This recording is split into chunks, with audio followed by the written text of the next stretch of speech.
Kevään ruokaohjelman tarjoaa slovakialaiset kesärenkaat. Hyvä. Tervetuloa kevään kokkiohjelmaan.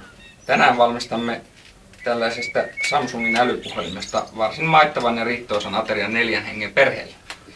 Otetaan suojakuori irti, jonka jälkeen poistamme akun, josta saamme tehtyä kastikkeen sen sisältämien nesteiden vuoksi. Tällaisella aterialla voi ruokkia parhaimmillaan yhden perheen jopa 4 vuorokaudeksi. Ravitsevaa, terveellistä ja näitä saa huokeaa 400 € hintaan ihan lähikaupoista ja hyvin varusteluista elektroniikkaliikkeistä. Näytön halkeamatkaan eivät haittaa, se on puoliksi pureskeltu ja valmis nautittavaksi.